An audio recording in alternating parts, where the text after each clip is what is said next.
Kalau di akuntansi itu apa-apa harus balance. Pokoknya ini dikit aja udah muncul kekaisaran di dunia akuntansi gitu. Gak balance 1000 aja dicari. Nah ini Mbak Dia teman-teman setiap hari mencari itu ya. Padahal tidak di mana-mana kan, tidak dimakan.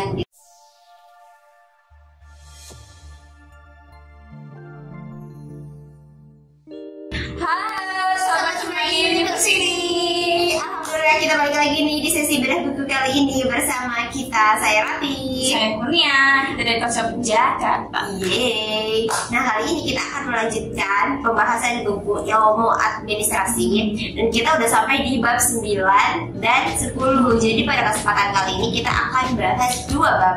Yang pertama ada fungsi keuangan. Yang di bab 10 ada Tata kelola perusahaan. Oke, lanjut. Kita langsung aja bahas gimana sih fungsi keuangan dalam ilmu administrasi ini. Katanya jadi motif dasarnya dulu ya, kita perlu tahu motif dasar untuk bisnis kan adalah mencapai keuntungan. Jadi ya, siapapun orang yang berbisnis pasti yang dicari adalah keuntungan.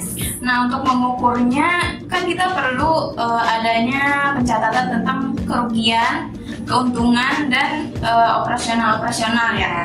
Nah parameter objektif dari kondisi perusahaan itu ya kita sebagai admin kan yang sebagai wadah untuk mengukur dari keuntungan dan kerugian dari perusahaan tersebut.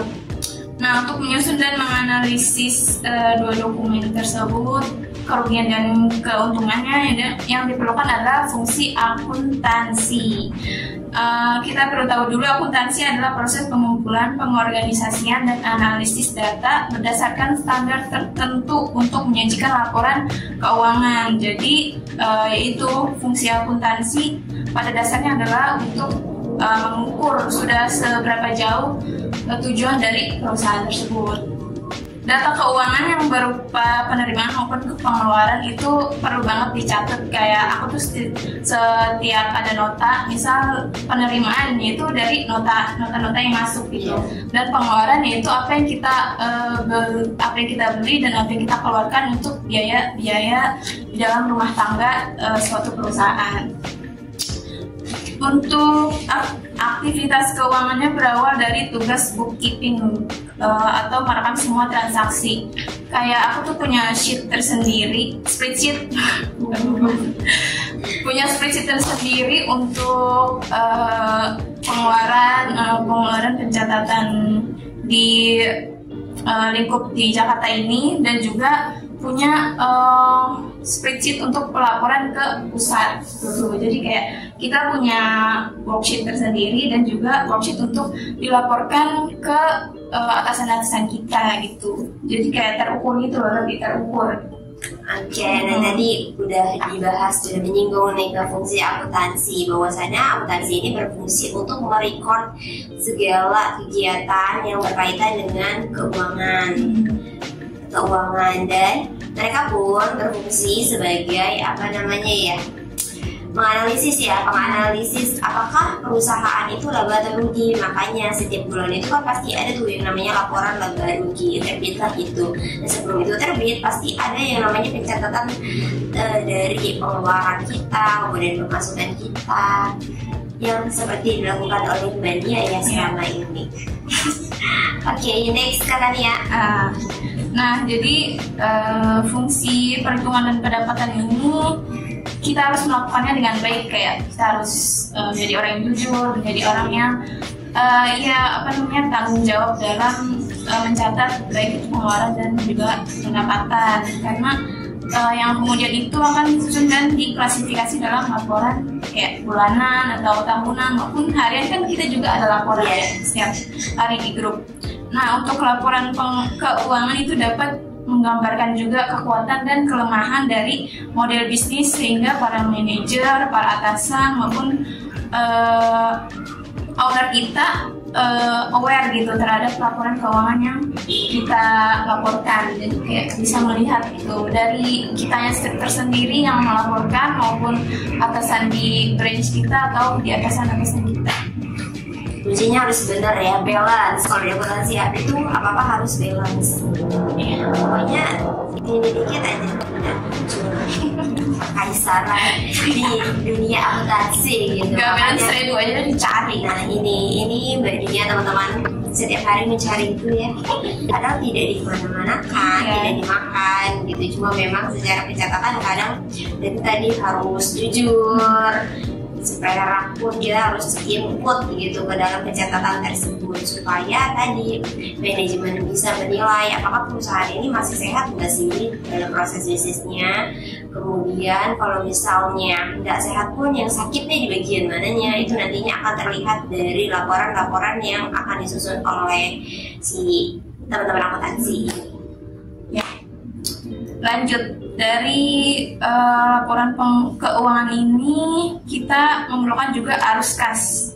Arus kas ini karena pendapatan atau keuntungan tidak selalu dalam bentuk kas karena beberapa perusahaan harus mengeluarkan dananya untuk membeli aset produktif yang diperlukan untuk mengembangkan usahanya, kayak nggak perlu pengeluaran untuk ekspedisi ataupun yang diperlukan untuk nota-nota kita kayak pendukungan untuk karyawannya kayak obat-obatan itu juga kan harus ada arus kasnya ya, itu mendukung si pelaku dan juga karyawan di perusahaan tersebut gitu.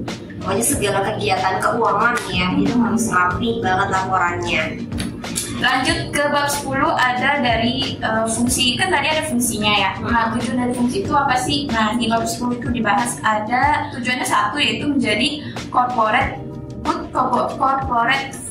governance. Jadi kayak bagaimana menjadikan corporate itu menjadi yang namanya good gitu loh, menjadi bagus. Yaitu ada 5 cabang dari tujuannya, itu ada transparansi. Jadi kayak di suatu perusahaan juga kan kita harus memerlukan transparansi, kayak keterbukaan gitu. Nah, yang kedua ada akuntabilitas, itu kayak kejelasan struktur dan pertanggungjawaban. Nah, kita sebagai staff harus tahu apa yang menjadi tanggung jawab dan job desk kita tersendiri. Karena kalau nggak tahu, ada yang kerjain kayak gak bakal maksimal gitu ya kan. Nah, terus yang ketiga ada pertanggungjawaban. Jadi aku admin yang mencatat kas keluar dan masuk harus mempertanggungjawabkan apa yang aku laporkan. Begitu juga dengan Bu Rati dan divisinya.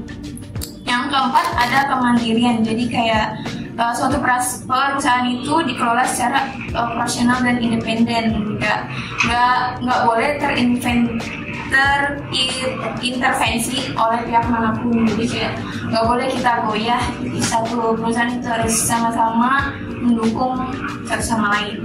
Yang kelima yang terakhir itu ada kesetaraan dan kewajaran. Jadi kayak kita harus melakukan stakeholder dan pemenuhan hak-hak, kayak hak-hak customer itu apa, hak-hak dan vendor-vendor yang kita kerjasama itu apa aja juga kita harus mementingkan gitu. Sekian dari tujuan fungsi akuntansi, yaitu ada jadi tujuan fungsional ya tadi. Ya. Nah sebenarnya yang udah disebutin 5 poin tadi sama Mbak Kurnia sebenarnya bukan cuma untuk fungsi akuntansi aja, tapi mengarah ke semuanya. Jadi itu tadi kita harus transparan, kemudian memenuhi hak dan kewajiban masing-masing, kan jadi nggak zalim satu sama lain juga gitu. Terus kemudian bertanggung jawab itu adalah salah satu bentuk kita tadi sih, baik masuk lagi ke transparan tadi, kemudian menunaikan kewajiban kita supaya kita mendapatkan hak kita. Ini seru banget, kita ternyata udah bahas 2 bab deh teman-teman pada sesi kali ini. Nah mungkin teman-teman ada yang mau tanya nggak nih ke Mbak Nia tentang 2 bab ini? Mungkin ada yang belum jelas, boleh banget ditanyakan di kolom komentar ya di bawah ini. Dan semoga apa yang sudah kita sharing pada sesi kali ini bermanfaat buat teman-teman semua. Kemudian juga kita sendiri, kita berdua, bukan kita sendiri, bisa mengaplikasikannya ya. Kita percuma belajar, baca, tapi nggak bisa mengaplikasikannya adalah zero. No action is zero. Everything is zero with no action. Oke, teman-teman semuanya, sampai jumpa di sesi Beda Buku selanjutnya. Terima kasih. Dadah.